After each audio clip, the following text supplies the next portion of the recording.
আসসালামু আলাইকুম। আমি আতাউর রহমান সুজন বলছিলাম গাইবান্ধা থেকে। আমি এখন আছি গাইবান্ধাতে। আমাদের নোয়াখালীতে বৃষ্টি, প্রচুর বন্যা, নোয়াখালী, কুমিল্লা, ফেনী, লক্ষ্মীপুর। এই জন্য খুবই ব্যথিত আমি এবং দুঃখিত। আর আমি যেখানে আছি উত্তরবঙ্গে সেই গাইবান্ধাতে, এখানে রোদ একদম ঝকঝক করতেছে। তো আসলে এটাই আমাদের উত্তরবঙ্গে রোদ, আর আমাদের নোয়াখালী ওইদিকে বৃষ্টি, বন্যা, খুব ভয়াবহ অবস্থা।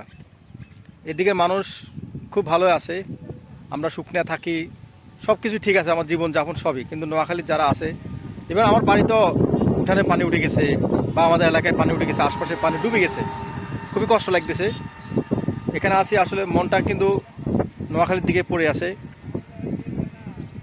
আর এই উত্তরবঙ্গের পরিবেশ রৌদ্রোজ্জ্বল, ঝলমলে আলো, অনেক সুন্দর। তো আমি এটাই ভাবতেছি যে আমার